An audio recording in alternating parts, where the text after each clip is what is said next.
बाप का जूता जब बेटे के पाँव में आने लगता है, दुनियादारी फिर पापा को वह समझाने लगता है। कहता है, पापा मुझको मत बतलाओ दुनिया क्या है, आप बताओ आपने आखिर मेरे लिए किया क्या है। जब ऐसी बातें हम अपने बच्चों से सुनते हैं तो हर माँ बाप का हृदय विदीर्ण हो जाता है। तो आइए हम जानते हैं कि हमारे बच्चे जब हमें उनकी सबसे ज़्यादा ज़रूरत होती है तो वे हमसे दूर क्यों हो जाते हैं और हमारा ध्यान क्यों नहीं रखते हैं। ज्ञान गंगा के इस 3 पत्ती कार्यक्रम में आपका स्वागत है। आज मैं आपसे साझा करना चाहता हूँ कि हम जो अपेक्षा करते हैं बच्चों से वह पूरी क्यों नहीं होती हैं। इस संबंध में हम देखते हैं कि हर माँ बाप की यह अभिलाषा होती है कि आज हम बच्चों की उचित ढंग से परवरिश कर करके उनको योग्य बनाएं, उनको सफलता के उच्चतम स्तर पर ले जाएं और यह भी अपेक्षा है कि हमारे बुढ़ापे में वे हमारा साथ दें।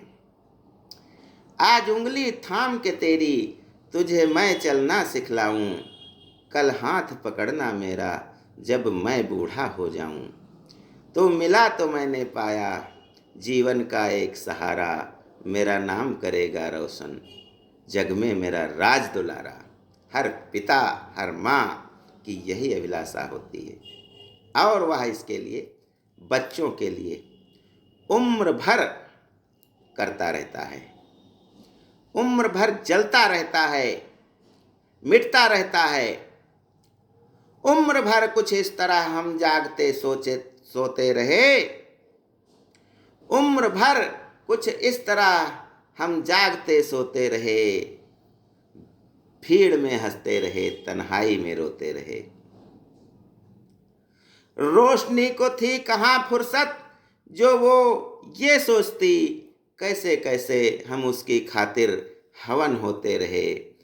धूप की फसलें उगेंगी, धूप की फसलें उगेंगी ये हमें मालूम था, फिर भी हम सबके दिलों में चांदनी बोते रहे, फिर भी हम सबके दिलों में चांदनी बोते रहे। बच्चों के लिए हमने पढ़ाई, उनकी सुख सुविधा सब के लिए बहुत ध्यान रखा, उनको सफल पुत्र बनाया। लेकिन सफलता के शिखर पर पहुंचकर वह हमको छोड़ करके चला गया। हमें बुढ़ापे में उसकी ज़रूरत है, ना वो अपने साथ हमें रख रहा है और ना हमारे गांव में आकर, हमारे घर में आकर हमारी कोई सेवा कर रहा है। माँ बाप दुखी हैं। यहाँ तक कि रोज़ अखबार में या समाचार में यह भी सुनाई पड़ता है कि कोई बच्चा जो सफल हो गया था, विदेश में बस गया था, उसके मन में कुछ आया, माँ बाप के पास आता है, कहता है मैं आपको अपने साथ अमेरिका ले जाऊंगा, यहाँ की ये सब ज़मीन जायदाद बेच दो, और बेच करके अपनी जेब में रखता है। माँ बाप को कहता है चलिए, और ले जाके स्टेशन पर छोड़ करके सारी धन दौलत ले करके उड़ जाता है। अच्छे अच्छे घरों के, गरीबों के, मतलब आर्थिक स्थिति का कोई मतलब नहीं है। अनाथालयों में, वृद्धाश्रमों में चले जाते हैं माँ बाप, वहाँ रहते हैं। तो वे कौन से कारण हैं कि जिसके लिए हम अपना जीवन हवन करते रहे, वे बच्चे आखिर हमारे साथ ऐसा व्यवहार क्यों करते हैं, जबकि हमारी अभिलाषाएं तो उनके प्रति बहुत कुछ होती हैं। एक कविता है, मैंने बचपन में छुपकर पैसे बोए थे, सोचा था पैसों के प्यारे पेड़ उगेंगे, पर बंजर धरती में एक न पैसा उगला। मैं अबोध था बाट जोहता रहा दिनों तक। मतलब हमने जो चाहा था वो हमको नहीं मिला। ऐसे भी उदाहरण हैं कि बच्चे माँ बाप से झगड़ करके यहाँ तक कि हत्या भी कर देते हैं, उनकी प्रॉपर्टी जल्दी अपने नाम लाने के लिए। ऐसे भी उदाहरण हैं। लेकिन जब ये परिस्थितियाँ आती हैं तो हम बहुत दुखी हो जाते हैं और कहते हैं, उंगलियां थाम के खुद चलना सिखाया था जिसे, उंगलियां थाम के खुद चलना सिखाया था जिसे, राह में छोड़ गया राह पे लाया था जिसे, उसने पोंछे ही नहीं अश्क मेरी आँखों के, मैंने खुद रोके बहुत देर हंसाया था जिसे, छू के होठों से मेरे मुझसे बहुत दूर गई वो गज़ल मैंने बड़े शौक से गाया था जिसे। तो हम देखते हैं कि इन स्थितियों के जिम्मेदार कौन हैं। जो बच्चे हमारे साथ ऐसा व्यवहार कर रहे हैं, चाहे सफल पुत्र हो, चाहे मध्यम वर्ग हो, चाहे निम्न वर्ग हो, चाहे उच्च वर्ग हो, हमारा ध्यान क्यों नहीं रख सकते हैं, क्यों नहीं रख रखे हैं। तो पुराणों में कहा गया है कि पुन्नाम्ना नरकात् त्रायते इति पुत्रम, पुत्र जो हमारा होता है वह हमारे पुण्य नाम के एक नरक होता है, उससे हमको पार लगाता है। इसीलिए समय समय पर जिनके पुत्र नहीं है, जिनके बच्चे नहीं हैं, वो अभिलाषाएं करते हैं, पता नहीं कितनी मज़ारों पे जाते हैं, कितने मंदिरों में जाते हैं, साधु संत, यह जानते हुए भी कि साधु संत और जो ऐसे ढोंगी महात्मा होते हैं तो वे हमें ठगते हैं, फिर भी हम उनके पास जाके एक पुत्र की, एक पुत्री की, एक बच्चे की अभिलाषा करते हैं। हमारे जीवन का एक ध्येय यही है कि हम कभी मरना नहीं चाहते हैं और मरने के बाद भी अपने बच्चे के रूप में इस संसार में हम जीना चाहते हैं। तो यही कारण है कि एक दिन अकबर भी नंगे पांव शेख सलीम चिश्ती की दरगाह पर गया था अजमेर में, और उसने एक पुत्र होने का वरदान मांगा था। पुत्र हुआ,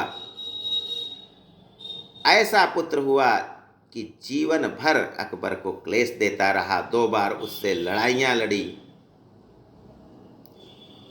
फिर भी हम नहीं मानते हैं, बच्चों की अभिलाषा करते हैं। तो आइए देखते हैं वे कारण क्या हैं कि बच्चे हमारे साथ ऐसा व्यवहार करते हैं, जिसके लिए हमारी सरकार को माता पिता और वृद्धों के संरक्षण का अधिनियम बनाना पड़ा हो। इससे ज़्यादा बड़ी क्या बात हो सकती है कि न्यायालय में खड़े होकर हम अपने बच्चे से अपना हक मांग रहे हैं। इनके कारणों को हम देखते हैं तो हम कहते हैं कि कुछ भी गलत नहीं कर रहे हैं बच्चे हमारे साथ। हमने जो बोया है वह हमें काटने को मिल रहा है। जब हमने फूल बोए ही नहीं हैं तो हमें फूल कहाँ से मिलेंगे। इनके कारणों में यदि हम जाते हैं कि क्या ऐसे कारण हैं, तो पाते हैं कि हमने जो अभी तक बच्चे से व्यवहार किया है, जब वह 3-4 साल का हुआ, यानी कुछ समझने वाला हुआ, तो हमने उससे केवल पढ़ाई की बात की है, वो भी नंबर 1 आने की बात की है। बाकी हमने न उसको अपने कंधे पर बिठा करके कभी मेला दिखाया है, न उसको कभी पैदल चलाया है, न उसको किसी चीज़ की तकलीफ हुई है। पहले बच्चे माता पिता रख देते थे, दूध रख देते थे, घी रख देते थे, फल रख देते थे छुपा करके बच्चों से। अब हम उनके पीछे पीछे भाग रहे हैं कि बच्चा बेटा दूध पी लो। उनके सामने हमने कभी लड़ाई झगड़ा किया ही नहीं है, वे जानते ही नहीं है ऐसा भी कुछ होता होगा। केवल उनसे यही अपेक्षा रखी है हमने कि वे नंबर बनाएं। उनको हमने मशीन बना दिया है। यदि हम बीमार हुए हैं और उनसे एक गिलास पानी की अभिलाषा होती है तो हमने वह भी नहीं मांगा है उनसे। पति बीमार हुआ, पत्नी ने सेवा कर ली, पत्नी बीमार हुई, पति ने सेवा कर ली। बच्चों से हमने एक खुराक दवा भी नहीं मंगाई है, सब्जी भी नहीं मंगाई है, आटा पिसाने भी नहीं भेजा है, सब हम करते रहे हैं। क्यों? क्योंकि हमारे दिल में यही अभिलाषा है कि बच्चा हमारा टाप निकले।